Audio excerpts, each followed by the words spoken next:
Я думаю, историю с кридоподобными ароматами я для себя заканчиваю. Привет всем на канале Parfum King. Сегодня мы с вами поговорим про мужской аромат Рассаси, как он называется, Пурулуи, или, как говорят, зебра, африканская лошадка. В 3 дня я в нем провел, я был на коротких гастролях.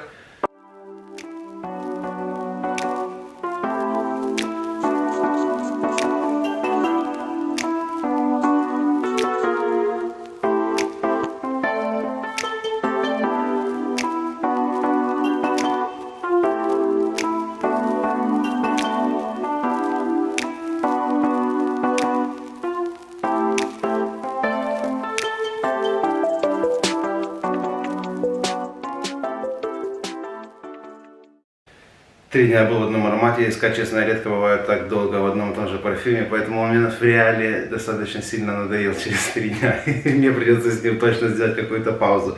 Но что я хочу сказать? Во-первых, флакон. Я не могу сказать, что он прям сделан так дорого или как-то там, ну, стильно сделан, да, стильный флакон, что-то в этом всем как бы есть. Сразу скажу, у меня и было видео на сравнение Club de Nuit и Mont Blanc. И если вы хотите, давайте, не знаю, наберем 50 лайков, и я могу сделать обзор на сравнение зебры и Афнана. Супермаси. Вот это будет интересное сравнение, потому что они в действительности сильно различаются между друг другом. И не забудьте подписаться на Инстаграм, который я совсем недавно создал. Это Parfum King, в общем, в Инстаграме, ссылка будет в описании. Ну, подпишитесь, там какие-то фотографии вставляю, разные фотографии вставляю, возможно, кому-то будет интересно на это посмотреть. А мы начинаем. Флакон, как я уже сказал, в принципе, он-то интересный, но, в общем, ничего особенного. Единственное, что вот здесь подклеена, как бы, вот эта зебра, она подклеена тканью. Как на флаконе, так и на коробке. Коробку уже не найду, неважно. В общем, когда я его только открыл, конечно, я купил его вслепую, я его нанес, и я подумал, блин, тут ничего нет схожего с Кридом. И действительно, старт 0 от Крида. Они взяли цитрусы, не то что там апельсинчик, немножко там мандаринчик. Нет, они просто вбабахали туда все типы цитрусов, которые вы знаете. Вот назовите любой тип, он там будет. Ты так сказать, лимон, возможно, есть, лайм, точно есть.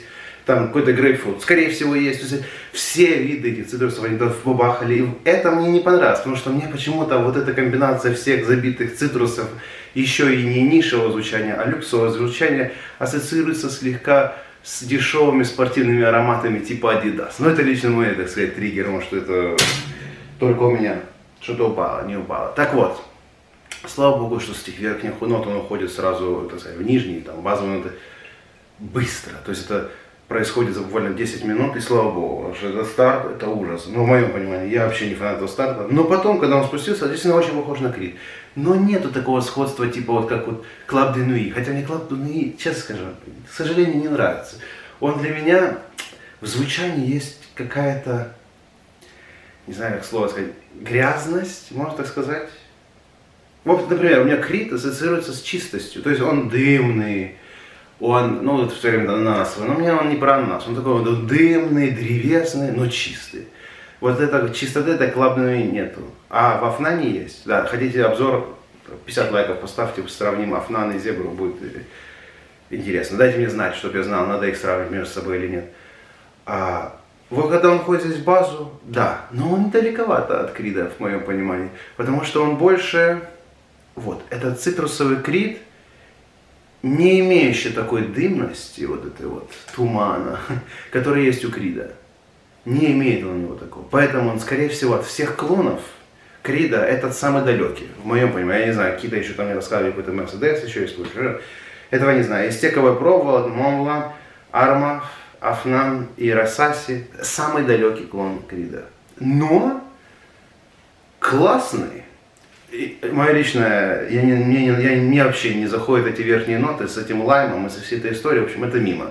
Но когда он уходит в базу через 10-15 минут, мне реально нравится этот аромат. Если вы с флакона его, да, как бы, вкушаете, да, то Даже с флакона чувствуется, что нет, это не Крид. У него сходства, нет такого сходства у него с Кридом, как у Афнана или у Армафа, или у Монблана. Нет такого сходства у него. Он больше так немножко в свою какую-то историю. Но это абсолютно точно клон. То есть, когда нет сходства, я имею в виду, что нету там 99-95%. Это сходство процентов 80%. Это цитрусовый Крид, не такой дымный Крид. Вот такое что-то. В этом направлении. Но ежедневный, каждодневный. И, в принципе, на любое время года, разве что в супер дикий мороз, я бы его не баловался им, а так классно. Но, что хочу сказать, самые, наверное, стойкие всех, что есть эти кридоподобные истории. Афнан, Армаф тоже стойкий, но это тоже, он чистый, вот у него есть вот здесь, в нем есть ощущение чистоты, это важно, это классно, это мне нравится. Стойкость у него 5-6 часов реально, самый, наверное, стойкий из клонов, которые у меня есть. Я даже скажу больше, когда я возвращался с этих гастролей, у меня была сразу еще и репетиция после этих гастролей, я быстро пошел с машины, поехал туда, в эту базу репетиционную, неважно, и уже прошло как бы с момента нанесения аж 5-6 часов, и возле меня сидела моя коллега, и она мне сказала: вау, прикольный парфюм. Я такой подумал: вау, я на себе его уже не слышу, но он там дальше как-то шлейфит, то есть это стойкость у него приличная. Что я могу сказать по поводу покупать, не покупать, это личное дело каждого, но если бы я знал, как он звучит, купил бы я его.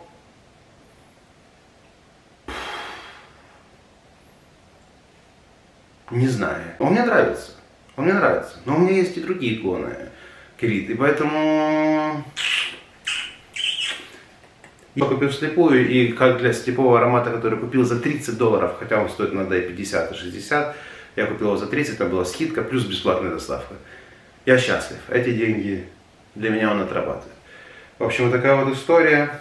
Подпишитесь на Инстаграм, дайте знать, делать ли мне сравнение на Афнан и на Рассаси параллельно. И желаем всем самого хорошего дня и пока.